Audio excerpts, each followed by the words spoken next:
All right, so today we're diving into something that I think a lot of our digital marketing listeners are going to find pretty relevant. It's all about color Yeah. and how to use it effectively in UI design.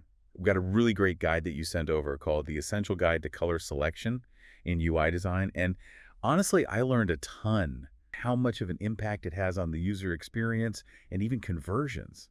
Yeah, it really is kind of mind-blowing when you start to think about all the different ways color influences us. Totally. So I thought maybe we could start by talking about those fundamentals of color that the guide mentions. Okay, yeah.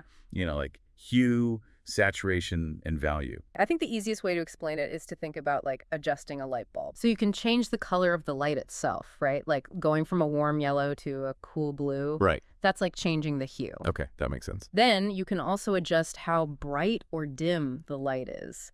So that's like changing the value. So like dimming the lights for a movie night. Exactly. And finally, you can control how intense or how pure the color is. Like, are we talking like a super vibrant, bright red or like a dusty rose? So that's saturation. Yep, exactly. Okay, that light bulb analogy actually makes a lot of sense. Good. Glad to hear it. So now, let's say we've got a handle on those basics. How do we actually go about building a color palette for, let's say, a website? Yeah. So one thing that the guide really stressed was the importance of having a limited color palette. Okay, limited. Yeah. There's this rule that they talk about called the 60-30-10 rule, which I actually find super helpful. 60-30-10. Okay. Yeah, so basically you want to choose one dominant color that takes up about 60% of your design. Then you've got a secondary color for about 30%. And then a little pop of an accent color for the remaining 10%. So it's kind of like creating a visual hierarchy then.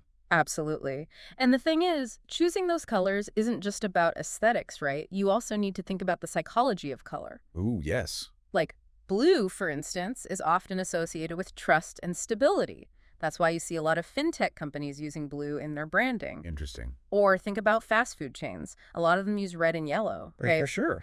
Because those colors are supposed to kind of stimulate your appetite and create this sense of urgency. Huh. Never thought about it like that, but it's so true. So we've got our limited palette, and we're being mindful of the psychology behind those colors. What else should we be thinking about when it comes to color in UI design? So the guide dives into this concept of strategic color implementation. Basically, it's all about using color in a way that guides the user and supports your brand identity. Okay. Yeah, that makes sense. So, for example, let's talk about branding, right? You obviously want your website to reflect your brand colors, right? But you don't want to go overboard, right? So the guide recommends sticking to 2 or 3 key brand colors. Okay, keep it simple. Yeah. And then use those colors strategically against a more neutral background, like white or light gray. Okay, to kind of make them pop. Exactly, yeah. What about other areas where this strategic color implementation comes into play? So another really key area is interactive elements. So think about things like buttons, links, anything clickable, right? Okay, yeah. You want to use color to guide the user and give them visual cues. That's where this idea of color states comes in. Color states. Yeah, so basically you're using slightly different variations of your chosen color to indicate the status of an element. So for example, let's say you have a button. You might have a normal state, a hover state when you mouse over it, an active state while it's being clicked, and maybe even a disabled state.